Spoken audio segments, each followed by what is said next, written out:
Olá, meu nome é Cristiane e eu vou falar com vocês um pouco sobre a indústria 4.0 e como ela vai impactar na gestão de projetos de engenharia. Essa apresentação foi baseada num evento gratuito organizado pelo PMI São Paulo, cujo tema era a indústria 4.0 e a gestão de projetos de engenharia. Fazendo um apanhado geral, a primeira revolução industrial aconteceu entre 1760 e 1840, movida pelas tecnologias mecânicas, como a máquina a vapor e as ferrovias, que substituiu a mão de obra humana e o uso de força de animais para transporte. A segunda revolução industrial aconteceu no início do século XIX, final do século XX, e o protagonista foi a energia elétrica. Um ponto bem marcante dessa revolução foram as linhas de montagem de Henry Ford, que proporcionaram a produção de produtos em larga escala e com custo-benefício bem interessante. A terceira revolução industrial aconteceu na década de 60, com a chegada da computação e da tecnologia da informação na indústria e se estendeu até a década de 90, com a chegada da internet e das plataformas digitais. Agora nós estamos dando início à nossa quarta revolução industrial, onde há a tendência de integração e hiperconectividade de todos os equipamentos através de sistemas cyberfísicos. E o que são esses sistemas? Os sistemas cyberfísicos, eles combinam a máquina, o equipamento, com as plataformas digitais para que eles sejam capazes de tomar decisões e cooperar entre si. Como prova de que essa nova revolução já está batendo na nossa porta, eu trouxe alguns vídeos para a gente assistir. O primeiro deles é um robô.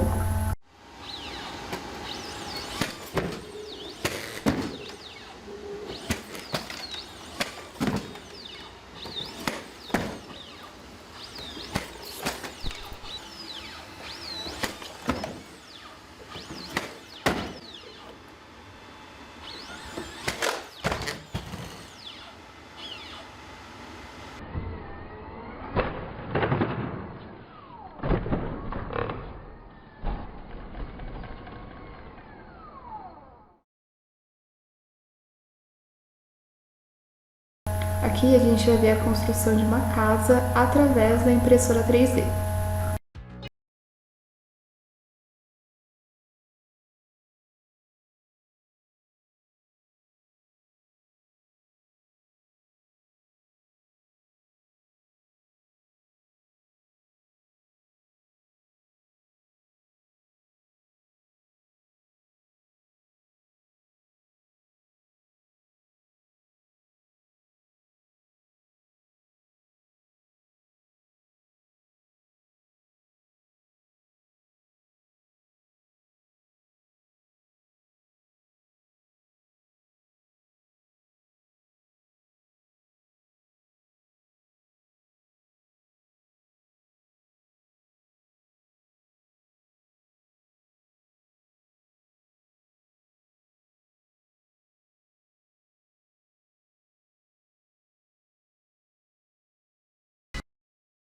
Nós temos também os veículos autônomos, que inclusive já estão rodando em alguns lugares aí dos Estados Unidos pela Uber e pela Google.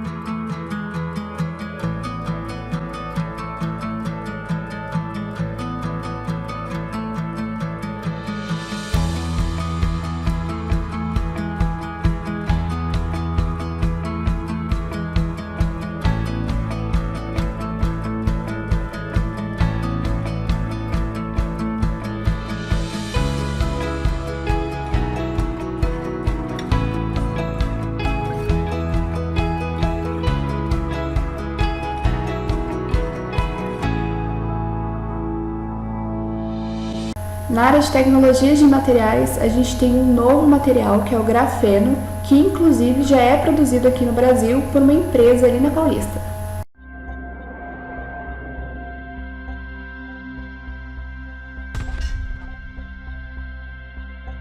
In 2004, two Russian scientists used Scotch tape and a graphite rock to discover graphene.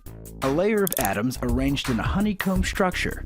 Thanks to this discovery, the world was introduced to a groundbreaking material that can change our world. Here's why.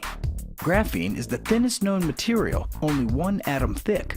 It would take 3 million sheets of it to equal the width of a pencil tip.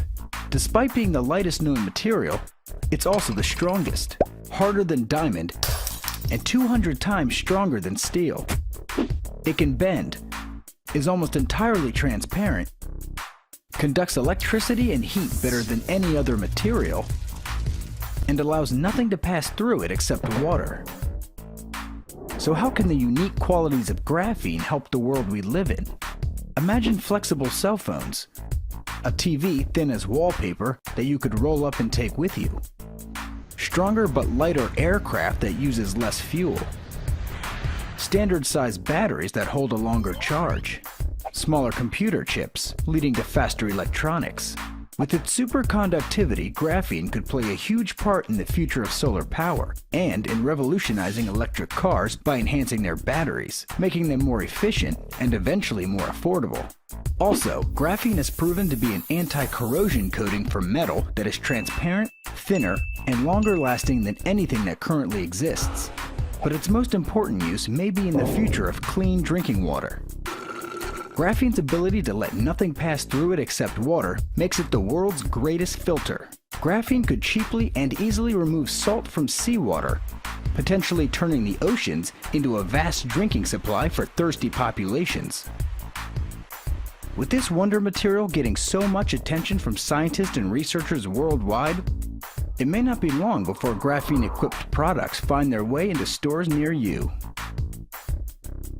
E na área de controle de processos e instrumentação, a gente tem um controlador da WEG para motores.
O desenvolvimento de sistemas cyberfísicos só serão possíveis graças a algumas ferramentas que têm chegado para a gente na indústria.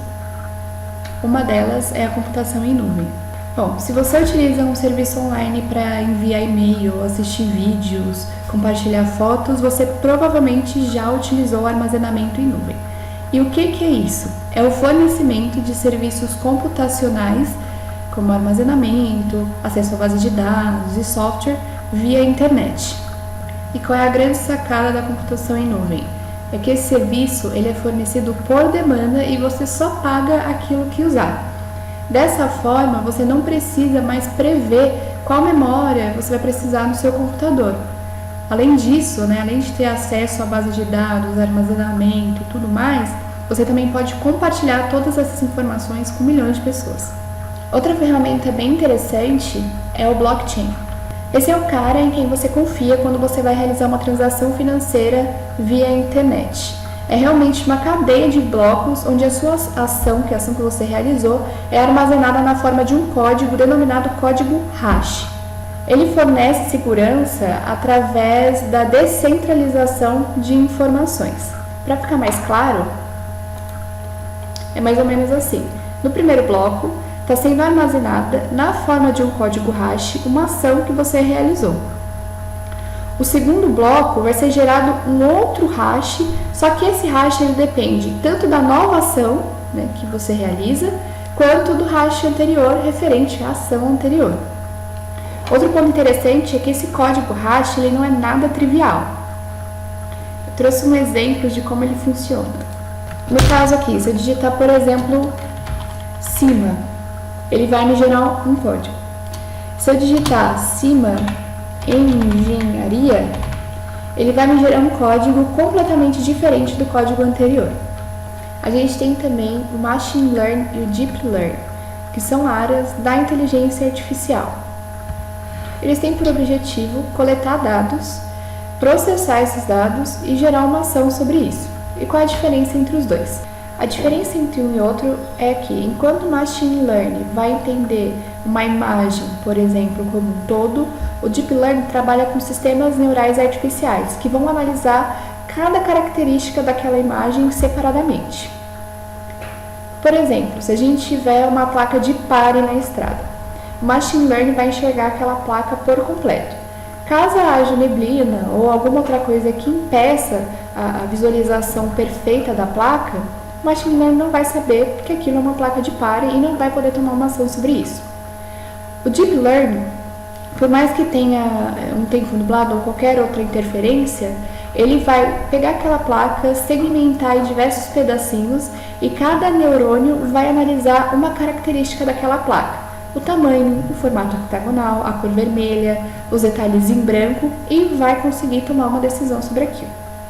A Internet of Things, ou a Internet das Coisas, é a revolução do uso da internet. Antigamente, a internet ela conectava computadores. Hoje, a internet conecta pessoas, através do compartilhamento de fotos, redes sociais e Messenger. No futuro, na indústria 4.0, a internet vai conectar coisas, objetos. E isso vai ter um impacto muito grande, não só na indústria, como também na nossa vida.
E para suportar esses trilhões de equipamentos que vão estar conectados o tempo todo, a gente tem a quinta revolução da internet móvel, que é o 5G. Outra ferramenta é a realidade virtual e a realidade aumentada. A realidade virtual é aquela que vai te imergir em um ambiente 100% virtual. A realidade aumentada é aquela que vai mudar algum aspecto da sua realidade.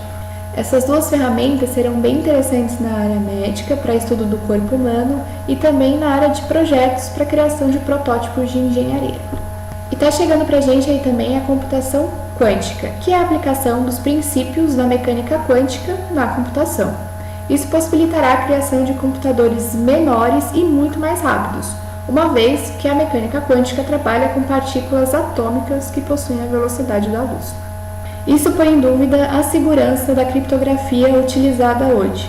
Para o computador quântico, alguns segundos seriam mais do que suficientes para quebrar um código criptográfico e revelar os dados que estão ali. E isso daria origem ao que chamamos de fábricas inteligentes, que são produtos que se comunicam com o processo, com o equipamento, com o sistema de armazenagem, distribuição e também com o cliente final. Essas fábricas, elas tendem a aproximar o produto do cliente, e aí surge a tendência da criação de produtos personalizados e, com isso, a vinda da indústria para mais perto do consumidor. Bom, e como lidar com essas constantes mudanças? E por que eu tenho que começar a pensar nisso desde já? Em 1970, um cara chamado Kazuma Tateizi criou uma teoria preditiva para a evolução da humanidade, chamada Cynic Theory. Cynic Theory significa Seed Innovation to Need Inputs. E de acordo com essa teoria, a ciência, a tecnologia e a sociedade, elas se influenciam de duas formas.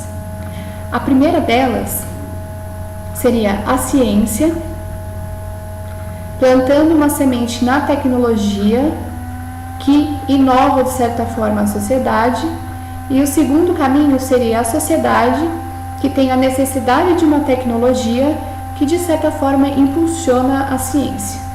E dessa forma é impulsionada a evolução da sociedade, da tecnologia e da ciência, como vocês podem ver aqui no diagrama.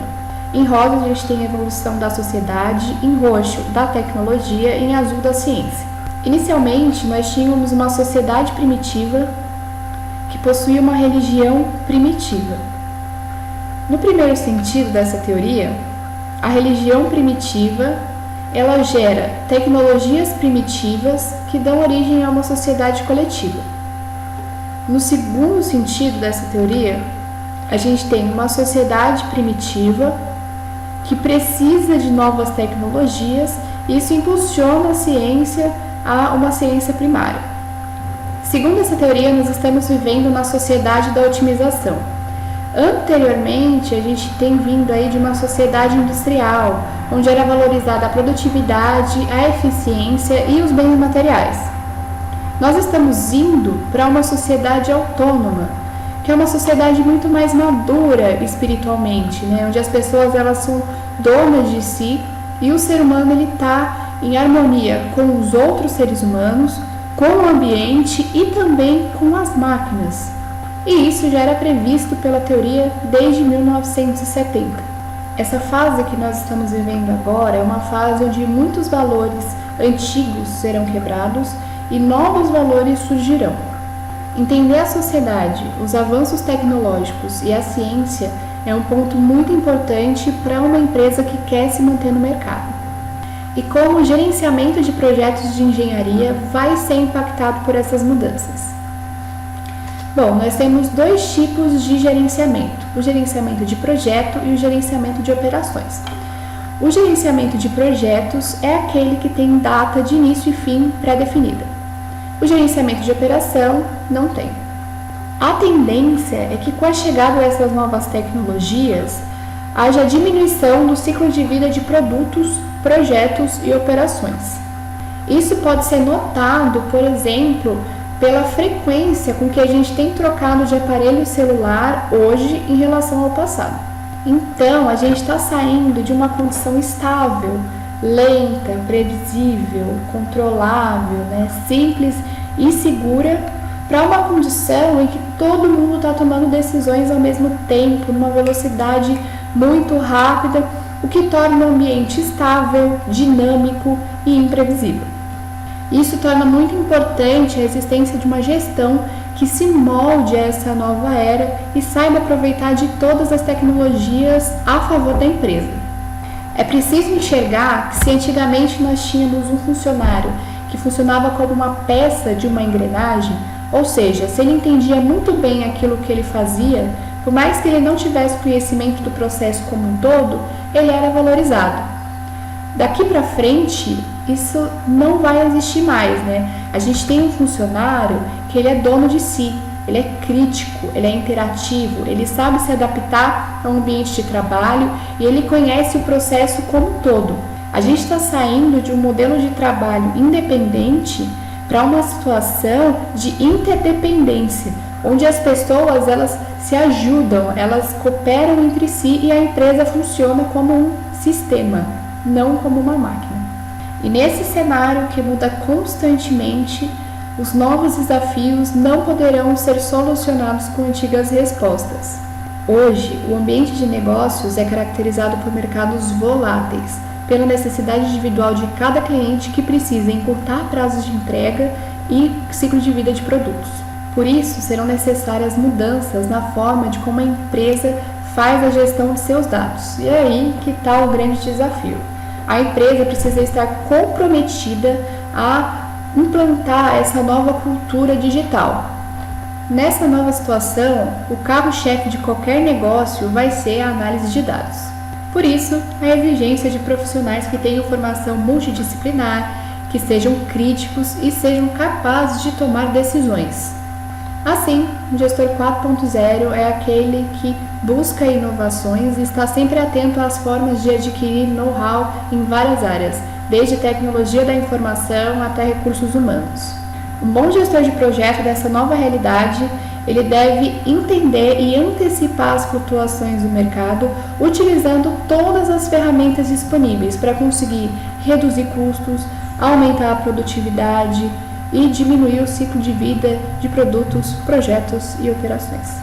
Somente com um setor de gestão de projetos eficiente e que entenda a indústria 4.0 é que as manufaturas conseguirão usufruir de todos os benefícios e tecnologias que essa nova era traz para a gente, se mantendo no mercado e principalmente aumentando a competitividade. Bom, eu espero que esse compartilhamento de conhecimento seja o pontapé inicial para que vocês procurem novas informações sobre essa indústria 4.0 e tragam para a gente também. Até mais!